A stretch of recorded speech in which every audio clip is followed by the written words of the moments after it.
Hey guys, I know I don't make a lot of long form content, but today this one's going to be a little bit longer. We're going to be in Proverbs 31, verses 10 through 31. And I want to dedicate this to my beautiful wife and my soulmate because when I first read this, it almost brought a tear to my eye. And I'm going to explain to you why. So, way back when I was still running around with the devil, my beautiful eventual wife had been with me for just a few months. And I got arrested one night. We worked together at the same place. Um, and I got arrested. Didn't know where that was going. I got busted for trafficking marijuana, maintaining a dwelling, all kinds of separate charges. You know how they like to pile them on once you get popped. All my brothers of incarceration, you know what that's about. So they were threatening this, they were threatening that. And of course, I wouldn't snitch, so I knew I was going possibly to prison at some point.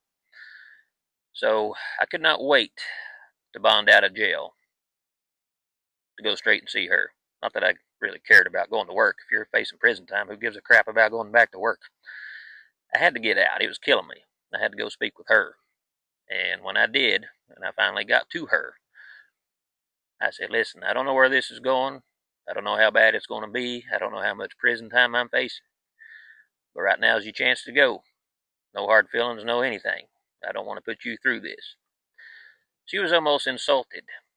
And she looked me right in the eye and she says, I'm not going anywhere. And she didn't. Ever. She's still here. She went through a lot. She held this family together while I was inside. She brought my boys every visitation, so they still knew who their dad was because they were still very small. And I think she missed 2 visits in 25 months, and that's because they had the flu. She's amazing. She is truly my soulmate. She is my beautiful wife. She is my best friend. And today is her birthday, so this is completely dedicated to her. I can't explain to you how much she has been there and how strong she is. So, after I accepted Christ, my first night after I got convicted, when I was actually going in full time, I accepted Christ. That's another story in itself, but I was on a steel rack, and when I accepted Christ that night. So I dove deep into the Bible, deep, deep, deep, deep the next day, and stayed in it for 25 months. Had a great relationship with Jesus the whole time. I read and read and prayed and prayed. The whole time I'm doing all that in there, she was doing all that out here, plus facing the real world. She was raising my boys. She was working. She was getting a relationship with Jesus herself. So I was probably 2 or 3 months in, probably my second round of reading the Bible straight through, and I finally came across Proverbs 31. And I legitimately started crying when I read it because to me it so represented her. Just amazing. Word for word, I feel like I married the perfect Proverbs 31 woman.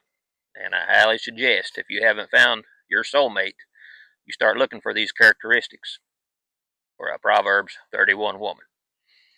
It'll serve you and your children very well, and it'll get you to heaven a lot easier, I promise. So, something to think about. But this is a long read. I'm going to go through all of it, and I hope you'll stay with me because it's very important. And again, happy birthday, beautiful. I love you. Thank you for all that you are. Thank you for being my soulmate and my best friend. Who can find a virtuous wife? For her worth is far above rubies. The heart of her husband safely trusts her, so he will have no lack of gain. She does him good and not evil, all the days of her life. She seeks wool and flax, and willingly works with her hands. She is like the merchant ships. She brings her food from afar. She also rises while it is yet night, and provides food for her household. A portion for her maidservants. She considers a field and buys it. From her profits she plants a vineyard. She girds herself with strength, and strengthens her arms. She perceives that her merchandise is good, and her lamp does not go out by night. She stretches out her hands to the distaff, and her hand holds the spindle. She extends her hand to the poor, yes, she reaches out her hands to the needy. She is not afraid of snow for her household, for all her household is clothed with scarlet. She makes tapestry for herself. Her clothing is fine, linen, and purple. Her husband is known in the gates when he sits among the elders of the land.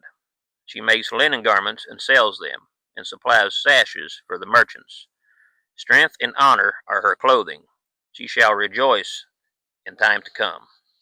She opens her mouth with wisdom, and on her tongue is a law of kindness.